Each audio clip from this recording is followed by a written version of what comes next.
peaceful coexistence, human rights and dignity for all people.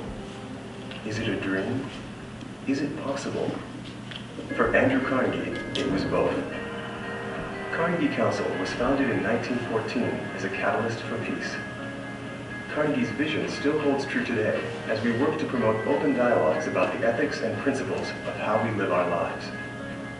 In restoring Carnegie, the main consideration should be to help those who help themselves.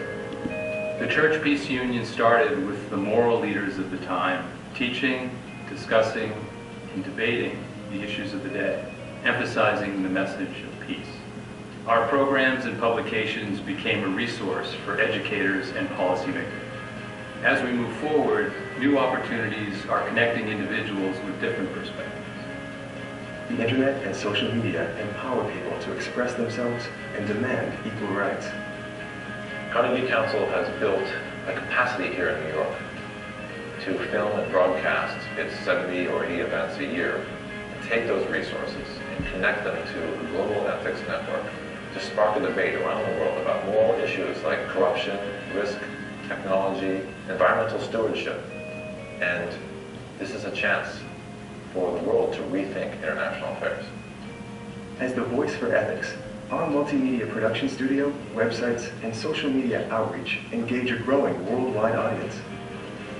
Carnegie Council's Global Ethics Network has created an international online community. The interactions and the feedback created in the platform of Global Ethics Network will eventually change the new forms of values and ethics in international affairs. It's been a tremendous learning opportunity. I've gotten to meet a lot of really interesting and important scholars. The Carnegie experience has had actually a big impact in my life. Being in different parts of the world, it's really important to have a platform to connect and to share these ideas. It gives students lots of opportunity to talk to and listen to many other people around the world. Carnegie Council is the rare example that thinks about what is the ideal.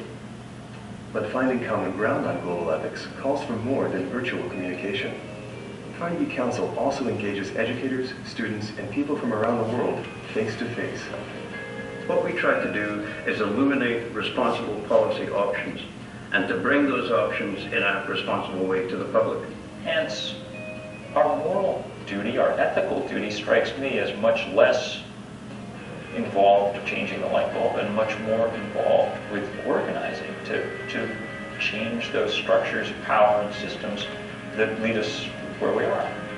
At Carnegie Council, we work to ensure that the future generation of global leaders has the opportunity to reflect on the principles by which we live.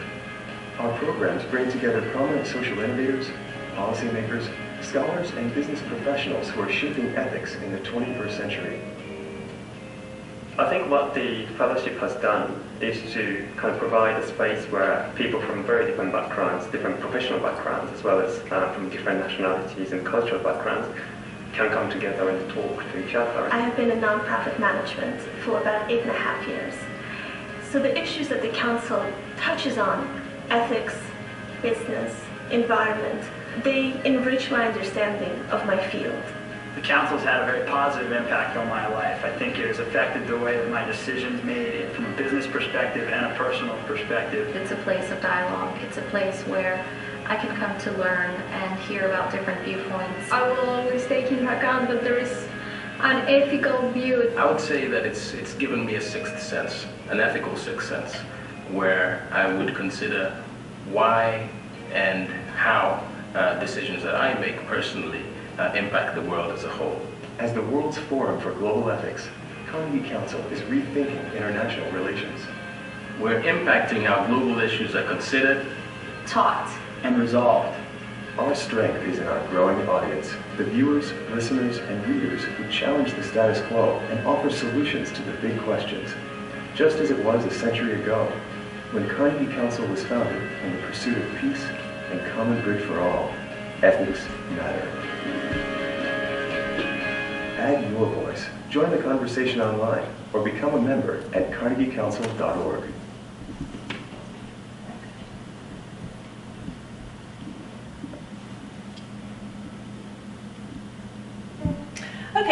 So you can see from that video that Carnegie Council was established in 1914. It's an endowment of Andrew Carnegie. It was his last endowment. And the goal was really to bring dialogue as part of the larger peace project. Andrew Carnegie's goal was to end all wars, which unfortunately has not happened yet, but hopefully we're making progress. So as you see, the challenges right now that Carnegie Council is really trying to deal with is the increasing global integration, what happens at the local, the regional, and international level. They're really also tied into each other, and they constitute each other. You can't really separate them anymore. So a lot of the projects have been focusing on issues of sustainability, economic development, environmental protection, and promotion of human rights. So Global Ethics Day was established as part of the 100-year centennial events and to be an annual event where people come together to talk about, and ideally people from different parts of the world and from different groups, social groups, to talk about what global ethics means so that we can create a sort of common dialogue and a common universal understanding in those areas where we have to work with each other. This year, the Sustainable Development Agenda was passed at the Sustainable Development Summit just last month, not even a month ago, so it's very new. But as anyone who's been at the Division of Global Affairs or who have attended our events will know, it's been a process that's been worked on for at least 2 years now. So the Sustainable Development Goals are replacing the Millennium Development Goals, which were created to alleviate poverty. They were 8 goals that centered around that issue. And the Millennium Development Goals, their target was to end in 2015. So the Sustainable Development Goals now have taken over. There are 17 now, so it's considerably more robust than the original MDGs, and it's another 15-year project goal. Uniquely, this year, justice was added, which is something that in development and of environmental protection and economic development tended to get lost a little bit. So it'll be interesting to see how that helps shape the discourse. So our panelists today, they're all PhD students or candidates at the Division of Global Affairs, and we sort of grouped, because there are so many SDGs, we grouped them thematically, and each participant will say a little bit about the theme. Some will talk only about the goals within that theme, and others will focus hone in on an issue area to sort of explain some of the dimensions and challenges that are going on right now. So today we'll begin with, we were going to begin with Jumo, but I suppose we'll begin with Kelsey, if you're ready. Sure. Put you on the spot.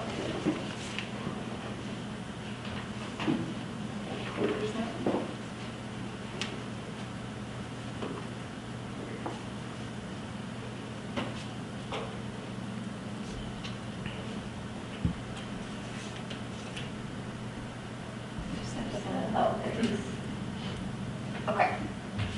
So hello everyone, my name is Kelsey. I had originally geared this a little bit more towards undergraduates, but we have more of a graduate audience today, so I'll have you guys just consider this as more of a general overview of what this goal is really about, and then perhaps we can get a bit more into some of the finer details with questions during the panel.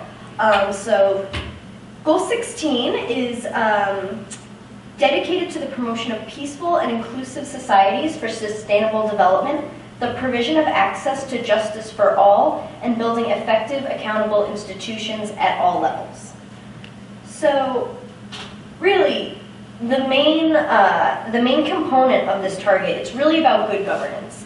And governance is one of these things that is similar to human rights, or, you know, it's one of these words that we kind of use a lot, but what is like the nitty-gritty meaning? And governance really is a buzzword for all of these different aspects of development, and for all 17, of the Sustainable Development Goals. And governance is not so much a thing, but it's something that we do that occurs at all levels of local, national, regional, and global.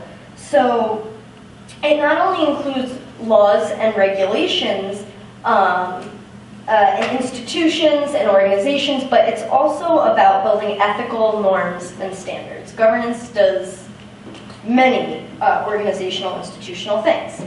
So while governance is essential to achieving all of the Sustainable Development Goals, it's particularly relevant to this one, because if we have good governance, meaning good, strong laws and leadership, good institutions such as police and the judiciary, and if we protect human rights through governance, then we will have a peaceful society in which development can occur. All of these different aspects of development can occur. And there are direct links between conditions of peace and conditions for development. So it's no surprise that many of the countries who have suffered violent conflict, violent repression, long civil wars are also countries who have struggled in many of these different aspects of development, such as gender equality, as you'll talk about, health, all of these different aspects of development. It's no surprise that there's a direct correlation. So peace provides a good environment for conducting business, which leads to development, provides an environment in which women, children, and everyone have access to health care and services, and provides better access to education, and provides us environmental standards through institutions and different laws.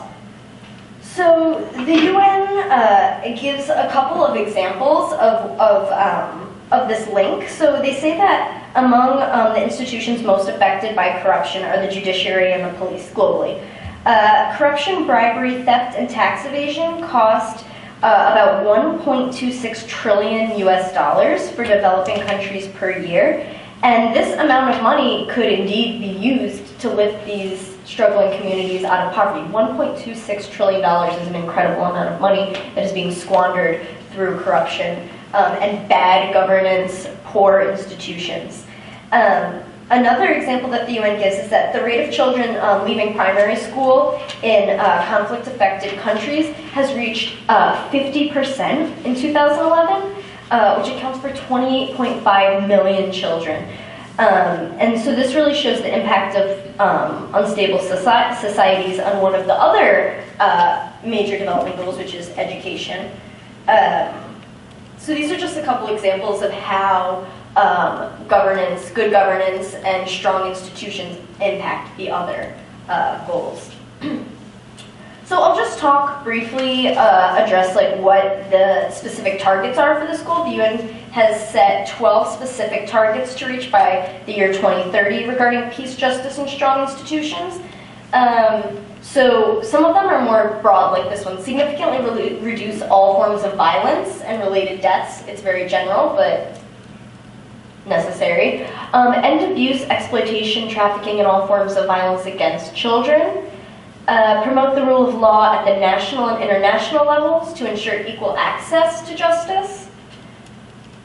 Here's a more specific one, which is by 2030, significantly reduce illicit financial and arms flows, combat all forms of organized crime, substantially reduce corruption and bribery in all of its forms, develop effective, accountable, and transparent institutions. So again, some of these are very normative, right? They're not quite specific. They don't give direct goals like some of the MDGs did. That was cut poverty in half by 2015. That were very specific numbers. So some of these are very, very normative.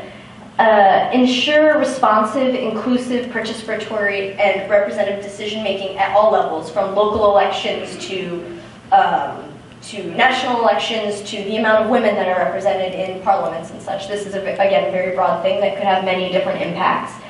Broaden and strengthen the participation of developing countries in institutions of global governance. And another one by 2030, provide legal identity for all, including birth registration, and I'm going to talk about an example of that in just a minute. And then these last three, ensure public access to information and protect fundamental freedoms in accordance with national legislation and international agreements. Strengthen relevant national institutions, including through international cooperation for building capacity at all levels, in particular in developing countries to prevent violence, combat terrorism and crime, transnational issues.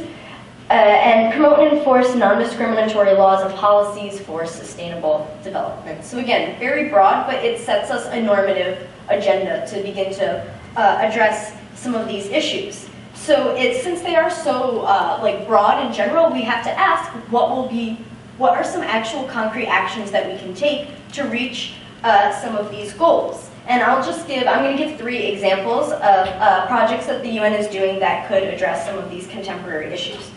So first case, in Sri Lanka, some mobile clinics have been set up to help those affected by conflict or disaster in obtaining legal documents such as birth certificates, any sort of legal document that when people are forced to flee their home, they may leave behind, or may be washed away by a flood or tsunami or all these different things, which Sri Lanka has experienced natural disaster and man-made conflict disaster in recent years. So the UN has set up these mobile clinics in partnership with the national government to obtain documents for Sri Lankans, because without these documents, you're unable to open a bank account and to provide for your family financially. You're unable to register your children in school. Think of all the things that you need a national ID for. So these are directly linked to some of the other SDGs that will be talked about. In Egypt, legal aid clinics have been set up in partnership with the Egyptian National Judiciary and Ministry of Justice, helping families navigate the family court system. And most of those who are benefiting are women and children. Something of 80–85% of the cases are cases brought by women, or that women have really benefited the most from this project. Also, this project provides training for justice professionals, lawyers, judges, all different people in the judiciary. So it's about strengthening existing national institutions as well as helping individuals. So there's a dual component. Third and last example that I will give is a project in Pakistan. In May, Pakistan held elections, but there were newspaper reports emerging that candidates, community leaders, and religious leaders were conspiring to bar women from voting. And I have a number here that there were, local media reported in the by-elections that out of 47,280 registered women voters, not one single woman cast her vote in the by-elections. So this is like a direct evidence that while there may be like this normative idea that, oh, women are allowed to vote, in practice it's not being realized because of local institutions. So what the UN and other civil society actors are doing is they are campaigning and advocating now to create national legislation that protects women and other marginalized groups to actually be able to cast their vote in this country. So I just wanted to provide you like 3 general examples of things that we can concretely do to work towards the realization of these more normative ideas and principles. But I would be happy to address any questions during the panel. So thank you. My presentation today would be about land investments in South Sudan. As you know, the SDG goals were recently passed, and it basically emphasizes on sustained economic growth, and to achieve this we would need higher levels of productivity, and also technological innovation. So right now my presentation would be about land investments, but I am focusing on the implications of achieving SDG 8, which is decent work and economic growth. And I believe that this case study is important because it highlights the different difficulties developing countries might face when diversifying and developing their economies. So more information about SDG 8, which is decent work and economic growth. So the goal is for inclusive and sustainable economic growth and employment and decent work for all, and all is men and women by 2030. So given this goal, it requires societies to create conditions that allow people to have quality jobs that stimulate the economy, and there's an emphasis on disassociated economic growth from environmental degradation. So a quick review on South Sudan and land investment. So, and a lot of you might not know, but South Sudan just gained its independence in 2011, but it is under pressure to diversify its economy away from oil, which generates about 98% of its current revenues. So in order to meet this development challenge and for it to diversify its economy, it has encouraged large-scale foreign private investments by large land acquisitions, which have been encouraged as a pathway to rapid economic development. And this is because it has the potential to boost the production of basic food items, helping to solve the nation's food shortages, the production of biofuels, and the ecotourism and forestry sectors of the economy. However, evidence from documented transactions show that these deals have not realized their intended effect. In some cases, they've actually had the opposite effect. They've caused food insecurity because a lot of people have had to migrate away from the lands, and that has basically decreased their livelihoods. And furthermore, we see that drought, high commodity prices, and biofuel mandates have basically followed a new scramble for Africa for land. So it's basically putting development in reverse in the continent. And a lot of government officials in South Sudan have basically seen these land deals as hit-and-run investment tactics for most of these foreign investors. They're not necessarily invested in trying to grow the economy. They're just looking for quick returns on a marquee investment. So for us to understand the implication of land investment, we have to know what the scene is with land rights in South Sudan. So currently, there isn't any comprehensive legal framework for land. It's non-existent in South Sudan. The Land Act of 2009 affirms that land in rural areas belongs to communities. It makes provisions for land restitutions and gives communities the right to lease land for up to 99 years. However, the law does not contain any explicit regulated tenure systems or the political rights of traditional authorities in the face of national and state level governments. Additionally, the stipulation of eminent domain, which awards the government the right to land where resources are found, oil and minerals, basically gives a tension between communities and the central government. And then you also have traditional communal land tenure practices, creating multiple claims to the finite land resources, increasing the conflicts between pastoralists, farmers, and commercial investors. So given our framework of land rights, we can then analyze what land acquisition and displacement has on the effects of South Sudan.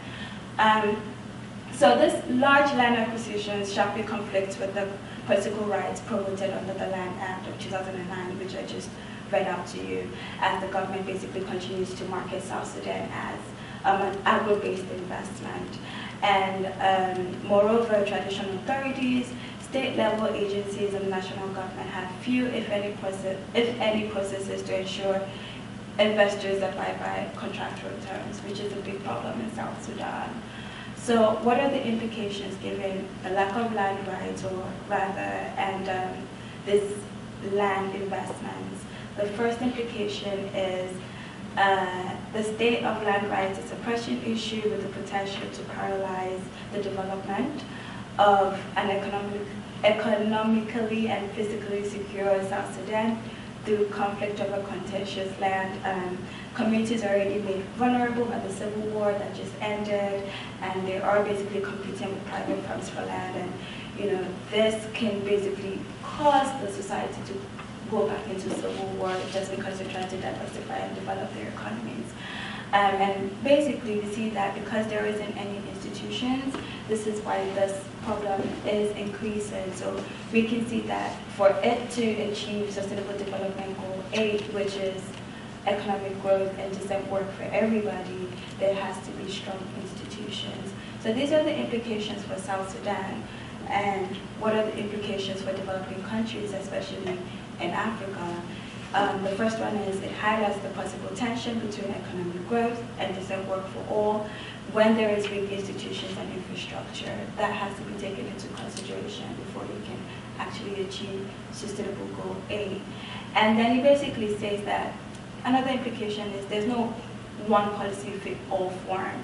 We have to take into consideration historical constraints, the possibilities of different growth rates in different countries, and any attempt to formulate policy recommendations must take into consideration these individual differences. So that's it.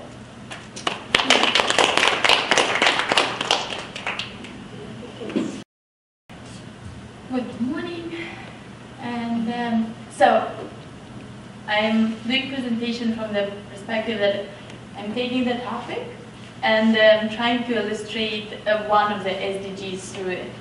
So there are two Sustainable Development Goals that focus on health. Specifically, it's SDG 3 and SDG 4, and they are, as Kelsey pointed out, they are, as other SDGs, they are quite broad, because SDG 3 and SDG 4, they say that we need to ensure healthy lives and promote well-being of all ages, and the goal of number 3 SDGs, of SDG 6 is to ensure availability of sustainable management of water and sanitation, which also pertains to health and is essential in order to achieve well-being and healthy lives of individuals according to the UN principles. However, in this presentation, I want to pay attention specifically to Sustainable Development Goal number 3. And if we break down those goals into sub-points, UN tried to put specifically how we can achieve them in order to focus on the specific ones. And of my specific interest was the 3.4 by 2030 to promote mental health and well-being.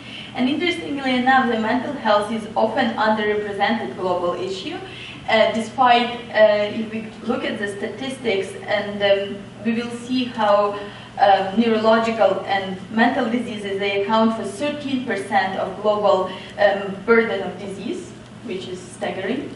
And at the same time, between 76 to 85% of people who live in low and middle income countries receive no treatment for their mental health conditions due to weak healthcare systems. So it goes back to institutions that are not very well developed, and lack of health providers. So it's both institutions and as well as people who need to treat them.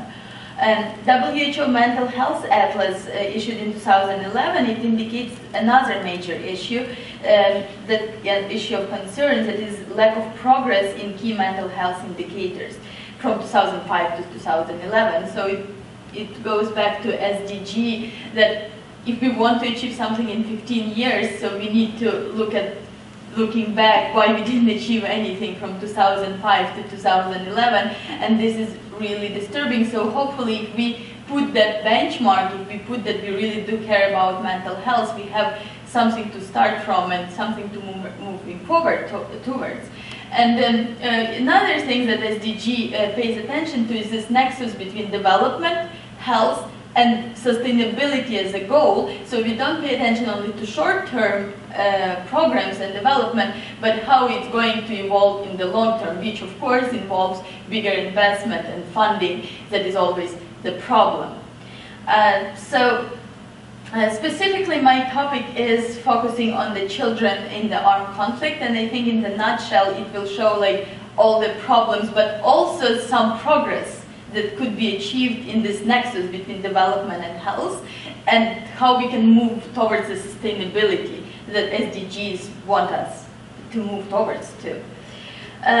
Children involved in conflict, they, of course, present very complex issue and demonstrate the impact of social determinants of mental health, including family and community care networks are usually disturbed by the armed conflict, access to basic needs and education lowered, and the conflict and violence, they act as a multiplier effect. They debilitate already weak infrastructure and institutions. Children involved in armed conflict represent one of those most complex traumatized populations trapped in conflict zones.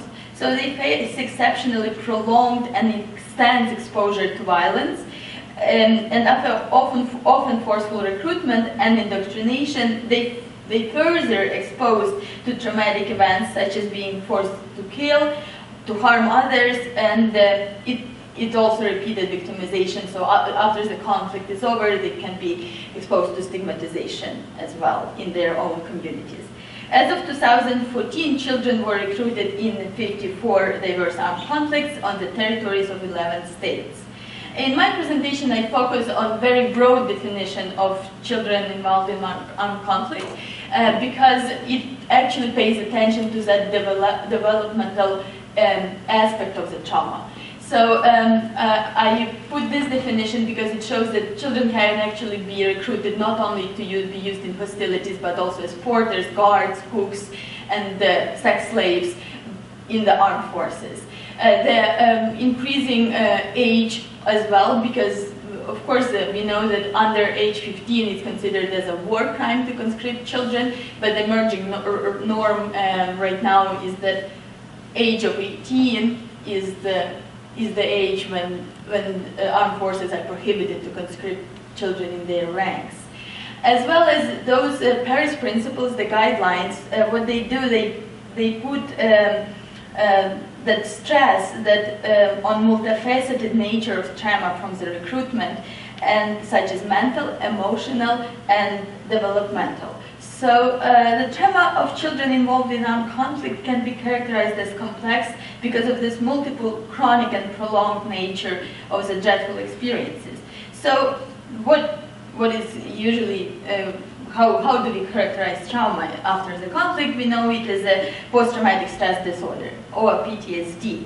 However, it cannot capture the multiplicity of exposures over critical developmental period for the child. So reaction to prolonged trauma by child soldiers may be better described by concepts such as developmental trauma disorder, or DTD. This notion bridges effects of conflict on health and development and incorporates diverse psychosocial effects. So for instance, after the conflict is over, children's reactions could be very different. They can be either aggressive, so they could be acting hostile towards children. There were these instances of children who came here as refugees and went to school like in New Jersey and acting in hostile manner to other children in schools.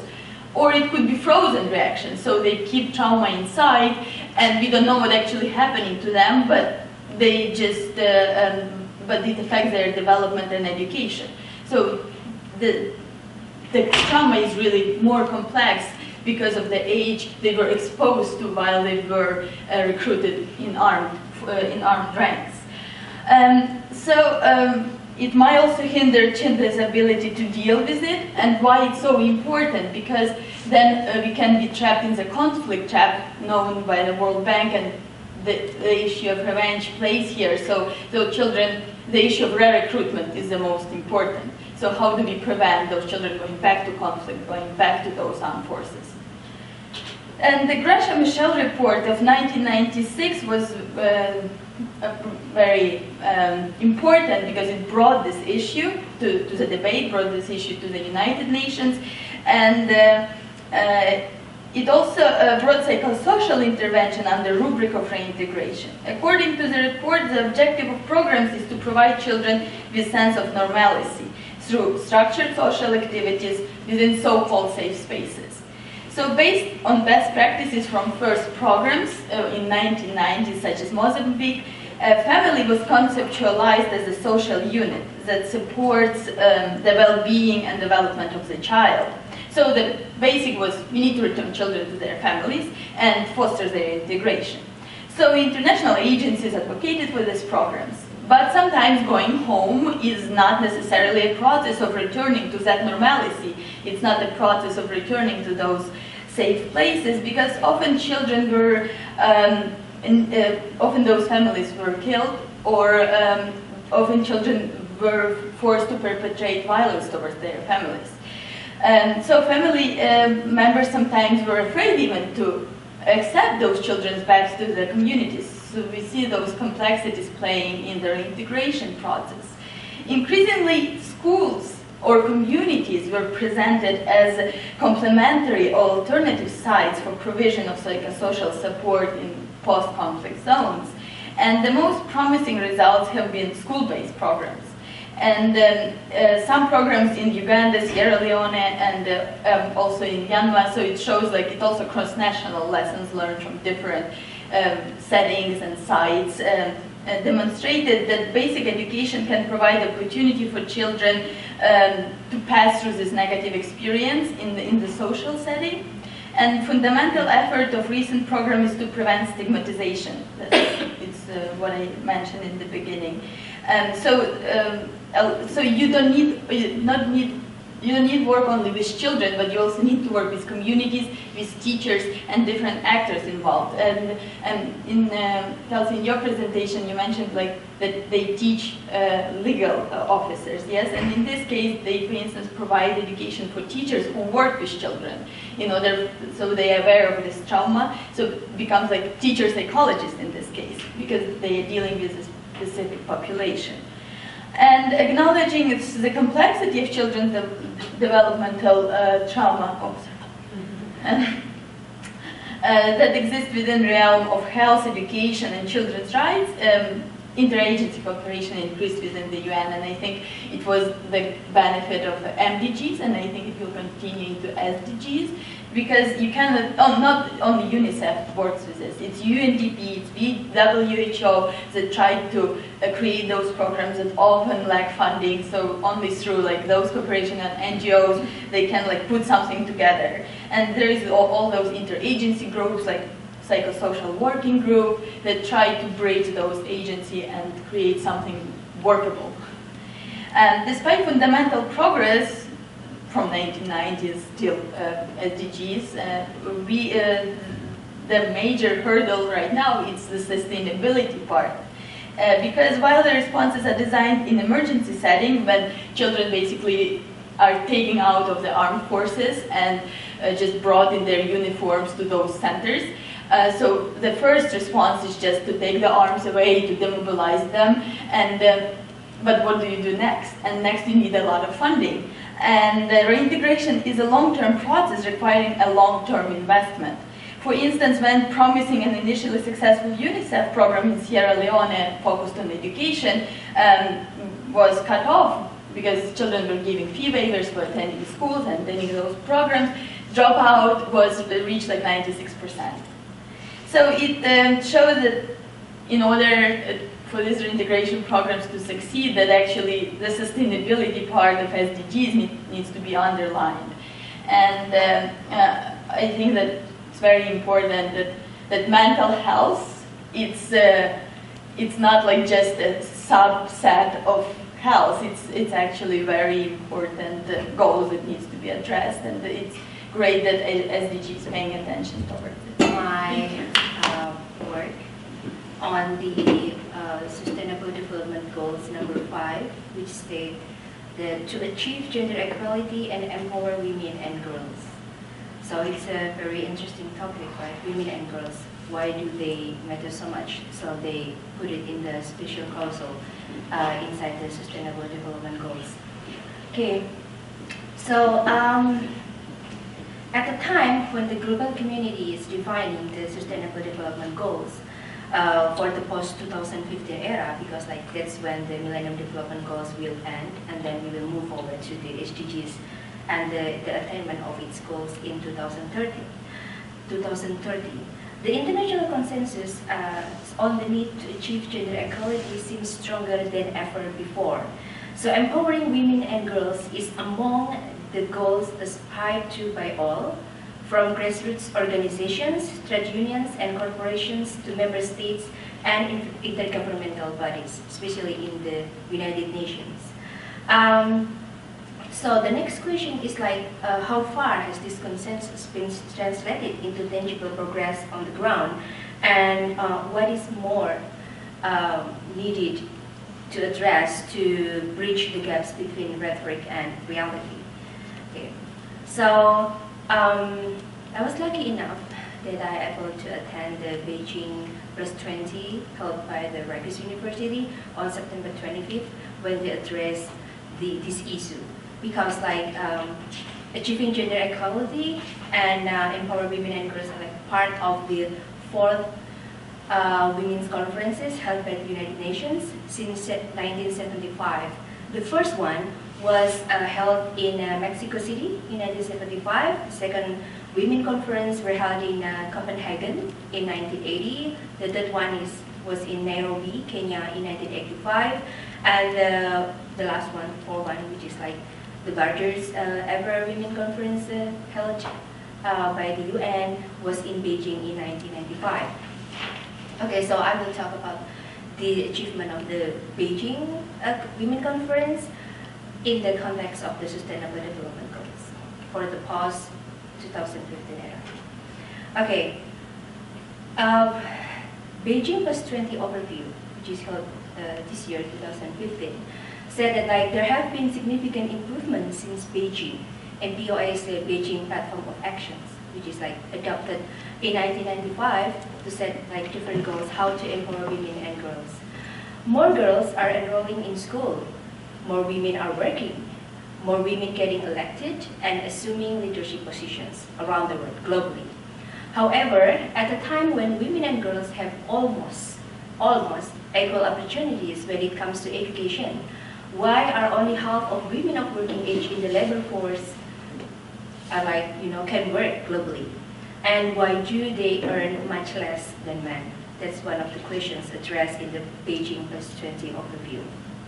And the other issues are like large number of women around the world also having difficulties to access like basic healthcare, water and sanitations, which is like big issues even in developed countries here in the United States. I was coming from like one of developing countries in Asia, and then like I was thinking that like in United States there will be like much better healthcare system, everything, but like we do have like some problems. So it's one of the things that I noticed here. And some data from the UN Women shows that the gap between rich and poor women remains vast, both between and within countries.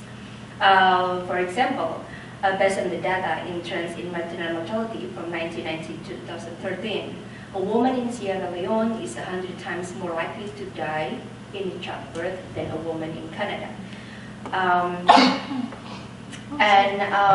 They also address some of the health issues related to this one. And also although like more women enrolled in schools worldwide, but like in Latin America, they found out that like the rates of illiteracy among indigenous women are often more than double those of non-indigenous women. So this thing needs to be addressed. Like, okay, so education for women, but like how about the indigenous one? And then like how about women that living in the rural areas? What about the women that live in like urban areas, but not in a very developed, kind of society? That's one of the main concerns. Okay, what are the goals number 5? So what do they try to achieve? The targets like there are 1, 2, 3, 4, 5, 6, 7, 8, 9 targets. The first one is like end all forms of discriminations against all women and girls everywhere. Eliminate all forms of violence against all women and girls in the public and private spheres, including trafficking and sexual and other types of exploitations. Although like the member of the United Nations, they already adopt and signs the CEDAW, Conventions on the Elimination of Discrimination of All Forms Against Women. It's like in 1975, like the first country like adopted that, and then like some countries like developed that kind of arrangement to address all forms of discriminations like over years. But still there are lots of issues about that.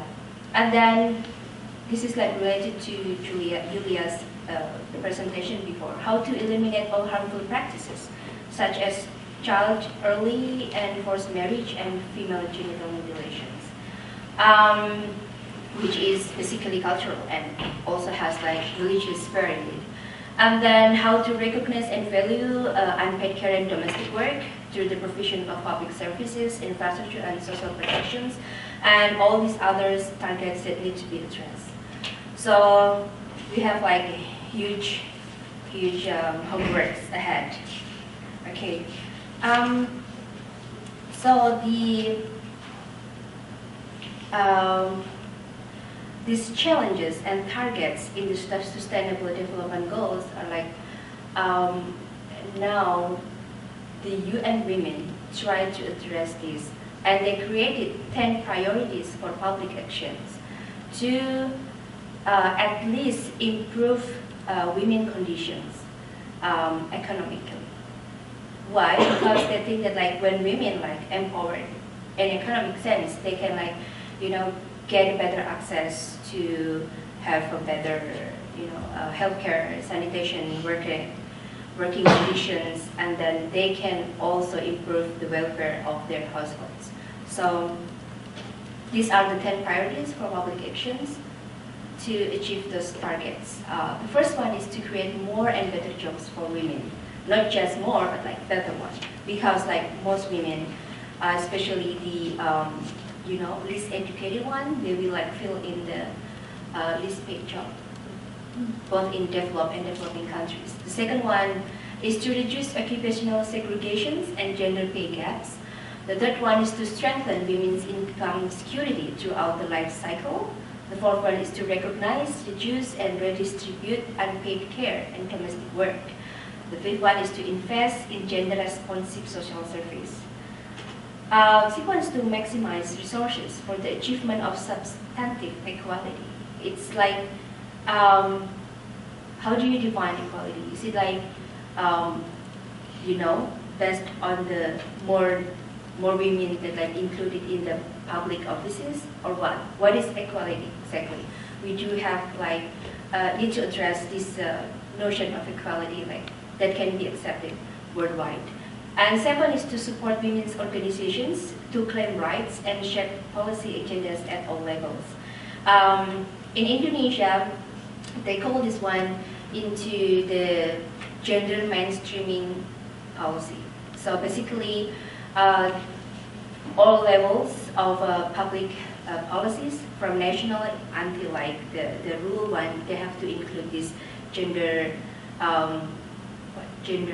awareness or gender sensitivities when they make the policies, which is not a very easy task, especially if like in some Muslim areas, they're pretty much very conservative, and they think like, if you talk about feminism or gender equality or women empowerment, those people that really conservative, those groups, they kind of freak out about that.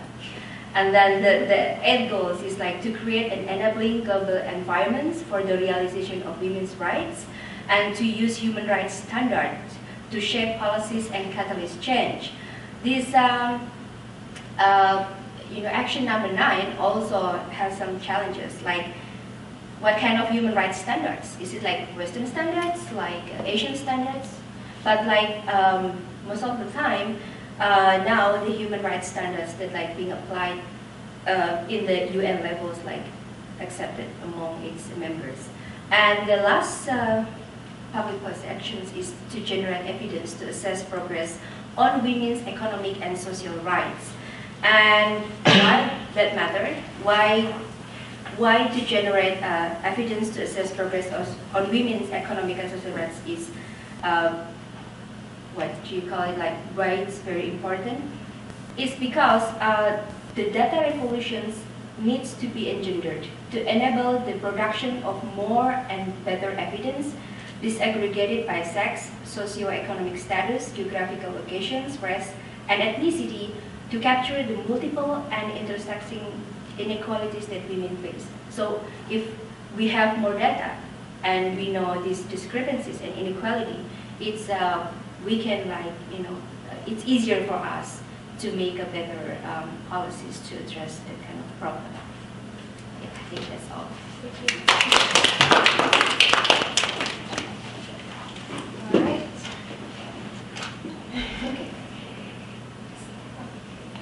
Okay, thank you to all our presenters. We have time for Q&A, and if you have questions specific to any of the presenters, just address it to them. And if you have questions about global ethics in general, issues that we didn't cover that you're interested in, feel free to bring that up too. Yes.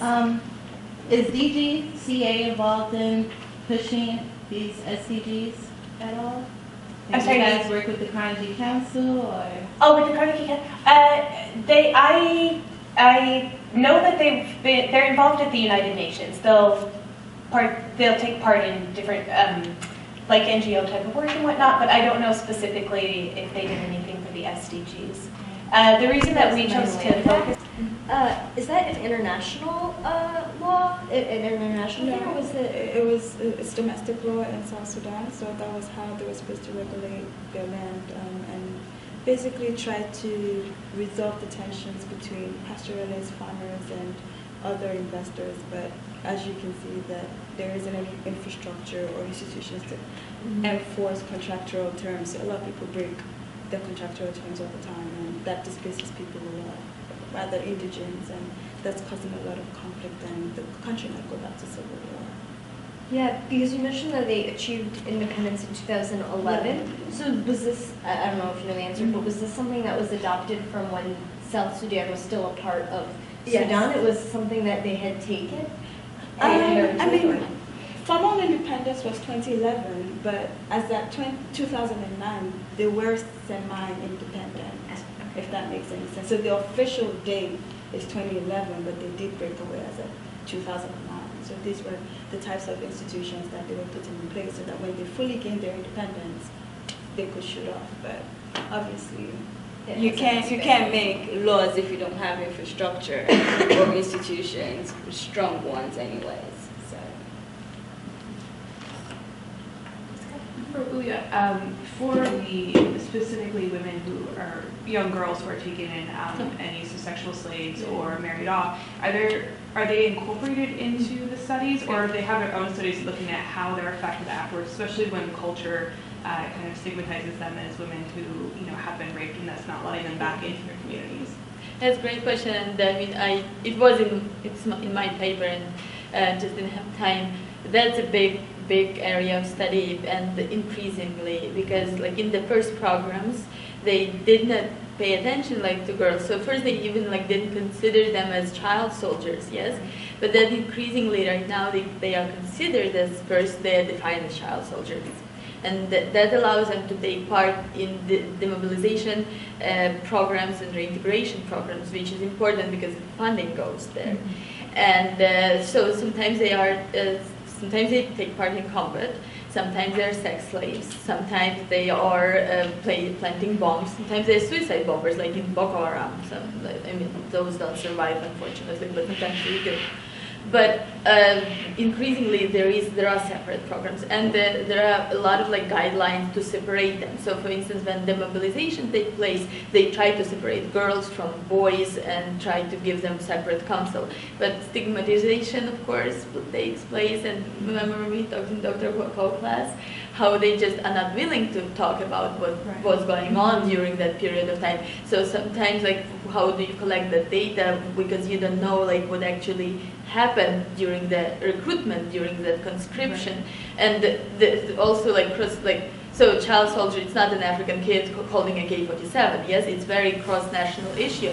In Colombia, it would be mostly girls who are taking part in hostilities. In Africa, it will be more diverse experiences in terms of they will be bushwives, yes, like sex slaves. In Myanmar, it will be different experiences. So there's so contextual, but it should be like more anthropological, I would say, studies on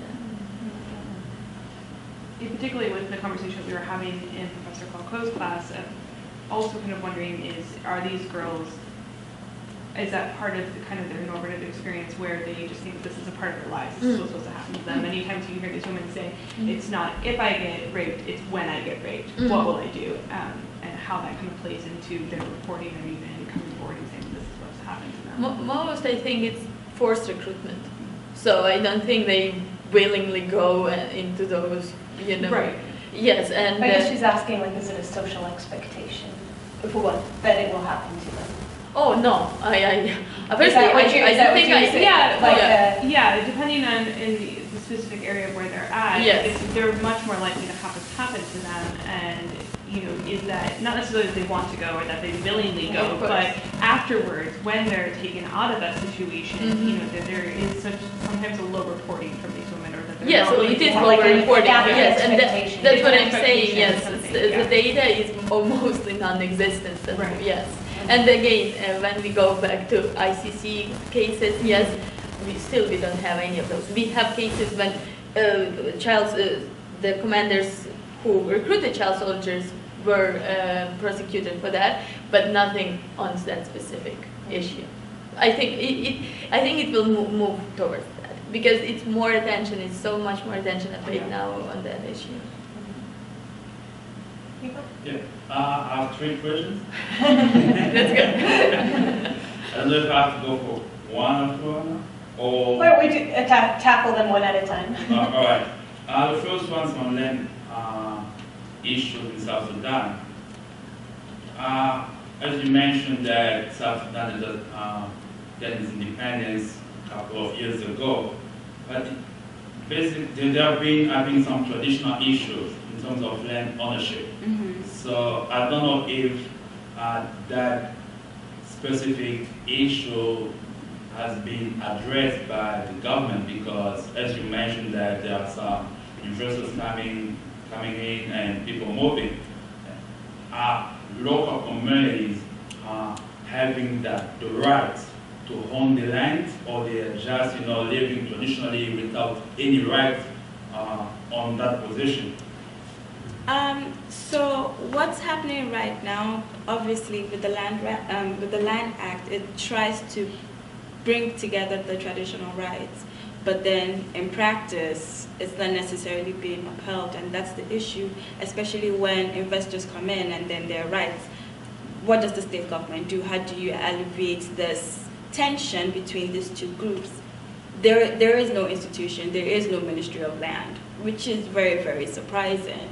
So there isn't any infrastructure institutions that would help address these problems, which is the reason why there is so much tension. Some people are like, I'm not going to move, but because the government is trying to diversify its economy, it forcibly removes its own people. So it's a situation of, so who's the state? Who is the state for? Is it for the citizens, or is it for big businesses? And that's the issue most African states are facing, especially when they are trying to bring foreign investments that would help diversify and grow their economy and basically give them jobs. There's always tension, and this culture is never taken into consideration when laws are passed or when policies are trying to be made. And this is one thing that basically, that's what I was trying to highlight, that tradition has to be taken into consideration before you even make any policy recommendation. So on that point, what would be your input in terms of nation building? It's kind of a new nation. It has to establish regulations and institutions. And one of them, as you mentioned, is kind of a land ministry, which is not existing. Let's say in 2 or 3 years, they have a new one into place. Will they rule over, or the traditional rights will overtake some kind of new policies and things like that? Well, in my paper, we had recommended that it should be a two-pronged approach. Obviously, there should be a top-down, and then there should be a bottom-up. And South Sudan now doesn't have a lot of civil society, so that's one way of trying to alleviate the tension. When there are a lot of civil societies, there can be the third party, just in case the state has its hands tied. So that would be a way of alleviating these tensions between traditional, and even within traditional communities, there are still tensions, let's not forget that. But, the civil society would be able to alleviate those tensions. And then, obviously, the creation of, the Ministry of Land, but then we also have to realize that that ministry cannot not coordinate with other ministries, such as Ministry of Transport, Ministry of Agriculture. So there has to, and a lot of African states, there isn't any coordination between all these departments. Wait, you call them departments, we call them ministries. So you can understand what I'm talking about. So there has to be that coordination for land reform, in essence. You can't just have a Ministry of Land, no coordinating with agriculture or transport or the Ministry of Oil or the central government. But at the same time, you also need civil society, which is neutral, especially when the state's hands are tied, or even to educate the community on what exactly are your rights, because that's one thing the communities don't necessarily know. They don't necessarily know what their rights are. But when civil society can educate you on what exactly are your rights, who do you need to go to when there are tensions, then maybe we can move forward with South Sudan and alleviate these tensions between all these different groups. Yeah. You have another one? Yes. Okay. And the second one is post-trauma and lack of data that Iuliia raised earlier on. Many countries, especially post-conflict countries, don't have children courts.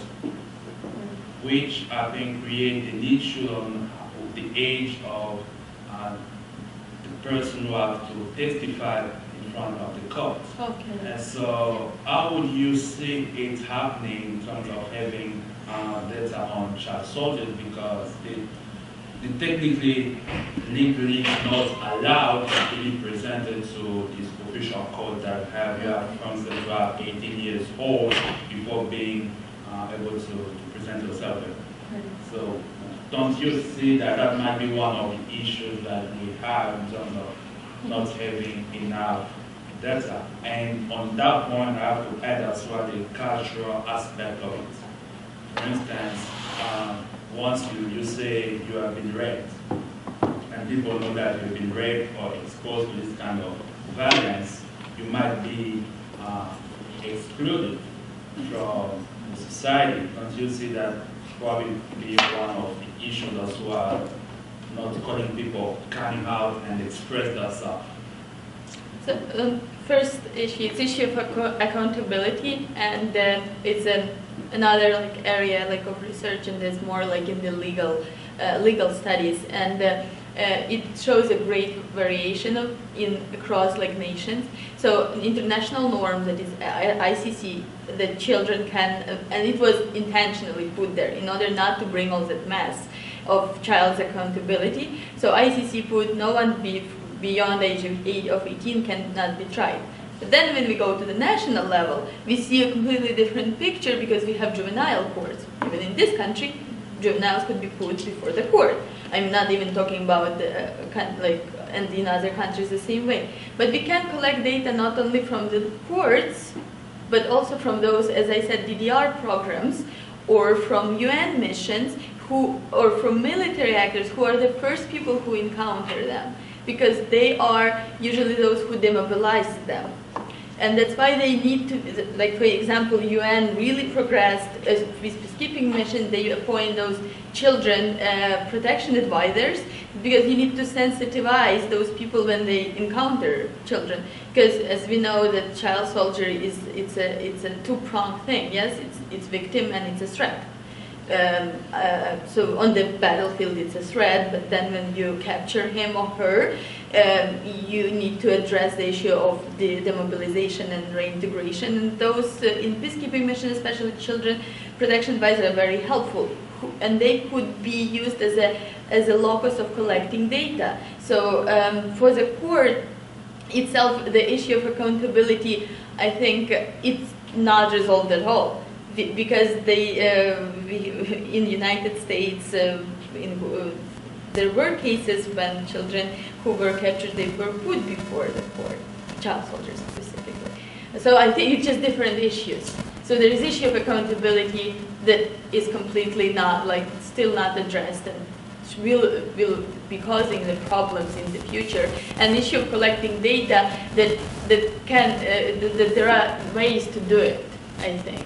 That international community and on national level can be addressed. And with trauma, I tried to address it in my presentation. The stigmatization needs recognized, since I think from first failures that it's one of the biggest problems in reintegration processes. So that's what they're trying to do. They're trying not work not only with children. They understand that it's a two-way process. They're trying to work with communities as well. Because even if you work with children, give them social support or whatever, if community doesn't accept them, it's like investment failed. Because you're completely right. Sometimes they will not be treated as children anymore, because they went he was fighting or she was fighting, or you don't know what they were doing there. And I think the most important, it increases the chances of recruitment, because then the military compound, they view it as a family. That's why they want to come back there, because that's where they felt safe, they felt they belong there, and multiple other reasons. So I think stigmatization is really important in those programs. And one more? Yeah. Probably the last one, I think. Equality that Nuriyeni mentioned. Yeni, you can call Yeni. Yeah. I mean, there must be an issue of inclusion as well. although we're talking about women issue, do we always supposed to have women driving force and driving that change? I'll just use a simple example. This morning, we were somewhere and when they mentioned this, someone said, probably you're not concerned, you know? We were joking, but it was interesting, say, it might not be interesting for you. So it was in the context of a joke. But later on, I tried to figure out a little bit. I said, when you look on UN women, you look on all these women rights and activists, you might probably not find 10% or 20% of men pushing that agenda.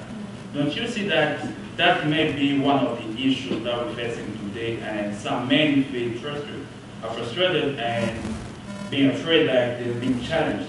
Instead of calling them on board and define what women's rights and equality is, and then start moving together toward achieving that.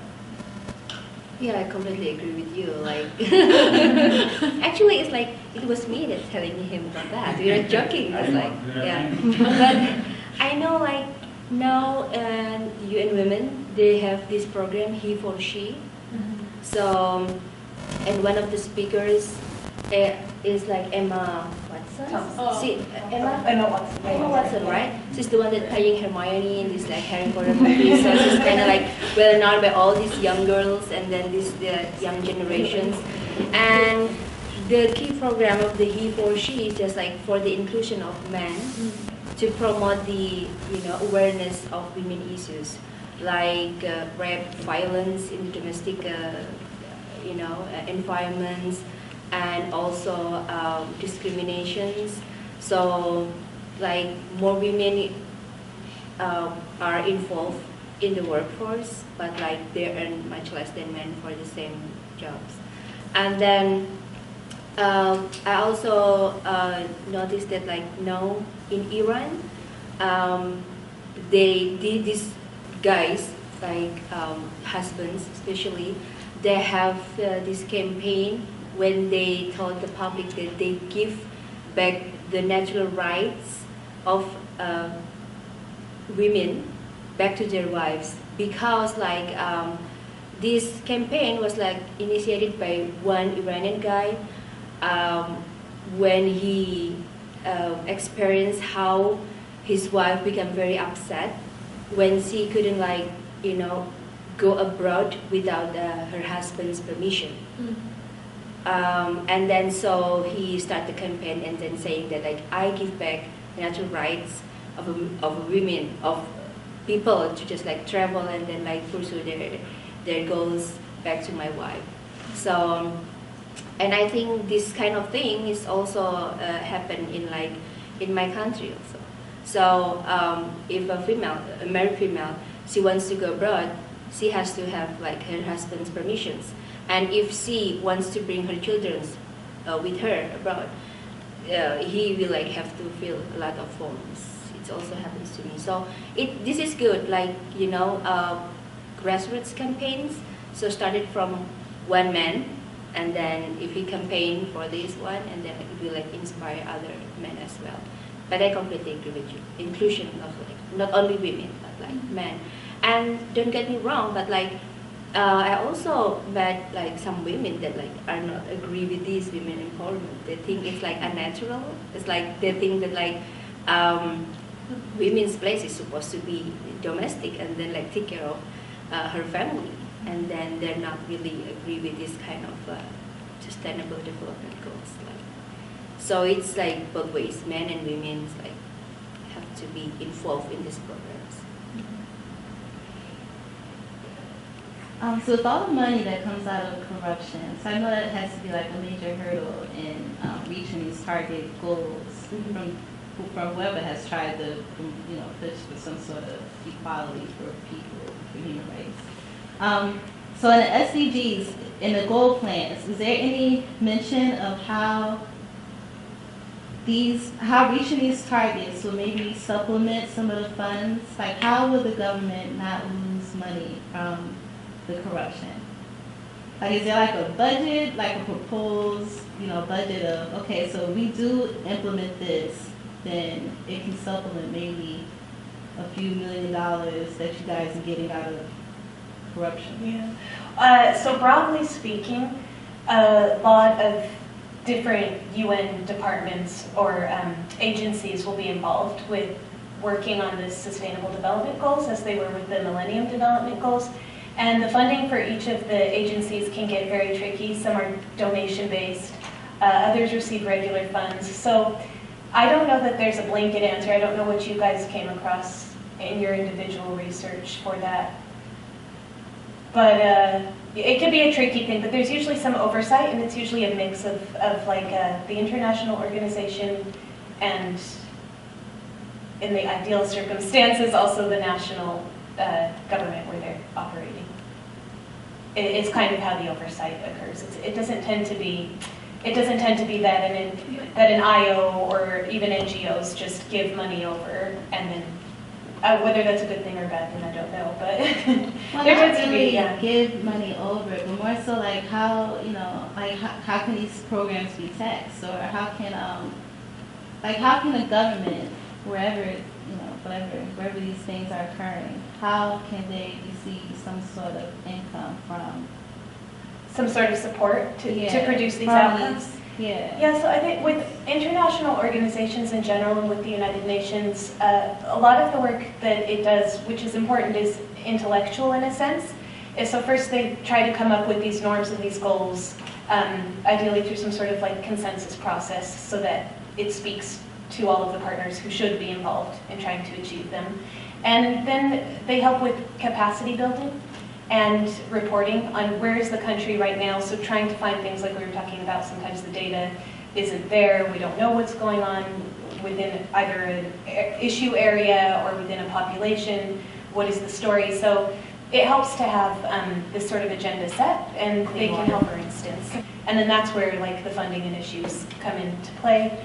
And it can be a really complicated story because often it'll be like a private-public partnership. So then you have private NGO actors. The Gates Foundation does a lot, for instance, and they'll work, through the UN. So I don't know. Does that answer your question a little bit? I think so. Like, just say for an example, like the with the land acquisition or whatever. So they get these private corporations to invest in the land, take over the land or whatever. And I guess I'm assuming they allow that to happen because it generates a high profit for the government or the state or whatever. So what would be their rationale to not do that anymore? Like, how can we say, if you start looking at the whole traditional aspect of the people, and instead of selling to private people, get your own people to invest in it, how does that, where's the supplement funding coming from? Where's the incentive for them to take the justice side into consideration? Yeah. Jumo and Kelsey, did you guys come across anything that you... But that seems to be the biggest issues, like money. All of this is about corruption, money, and power. But how can we... Yeah, it's a theme I picked up on too from all of you, or from most of you. There's a question of a sort of elitism. Who is this going to benefit? Yanni, you mentioned indigenous women, for instance. Their literacy rates haven't really been improving. How do you disaggregate and get into those power structures? You could bring a society up, but leave a substantial portion of the society behind. It's a really good question, and that's probably something that needs a lot of work. And Jumo, right, because how do you say to the power structure, don't do X, Y, and Z, and they say, oh, but you're then interfering with sovereignty. But that's where the civil society comes in, for example, and that's why you need a strong civil society, especially, when the government is not necessarily protecting the people. It can step in and say, okay, this is the problem with communal lands. Because the government it's in the center. It doesn't necessarily know what's going on in the grassroots, and that's one of the main issues. So I believe in a lot of civil societies to overcome these issues that you're talking about. It would force the government to be more transparent, more accountable, and hopefully, help with policy recommendations. But it's very difficult because the top is always very disconnected from the center. and I don't know how that is gonna.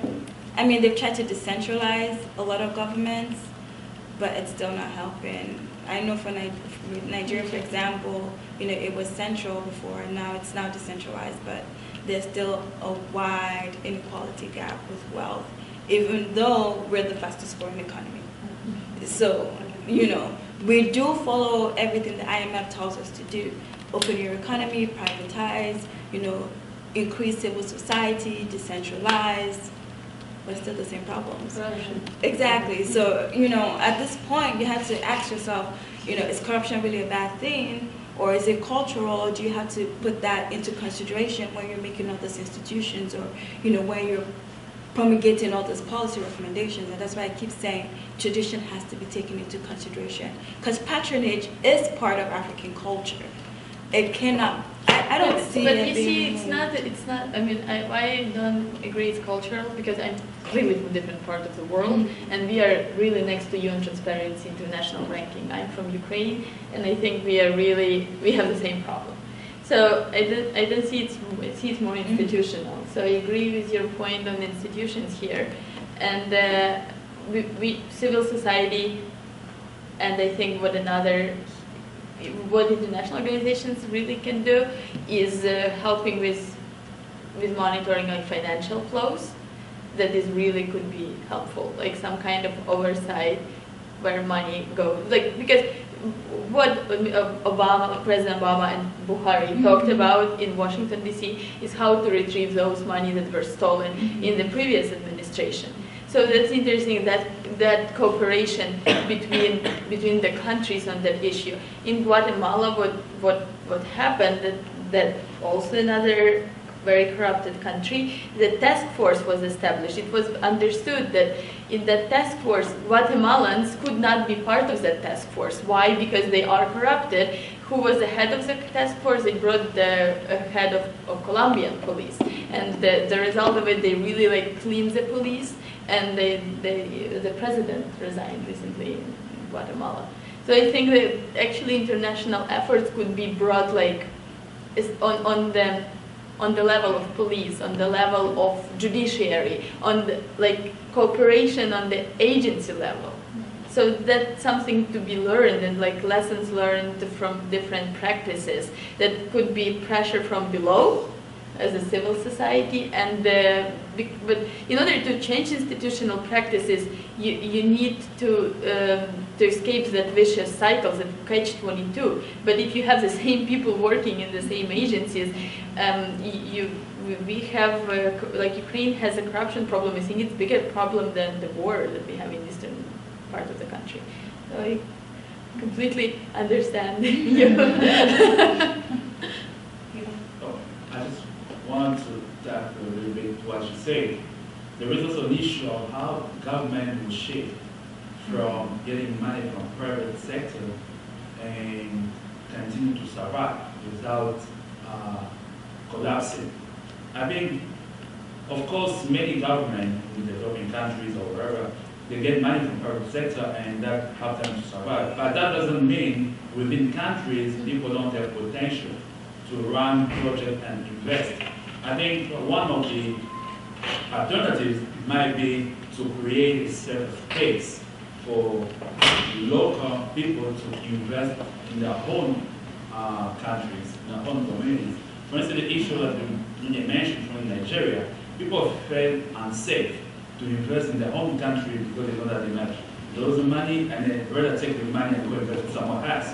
But if your local space is safe and your government allows you to invest in your country and work easily, I think it will be much easier to shift from getting money from outsiders and to strengthen the local capacity to invest in your community.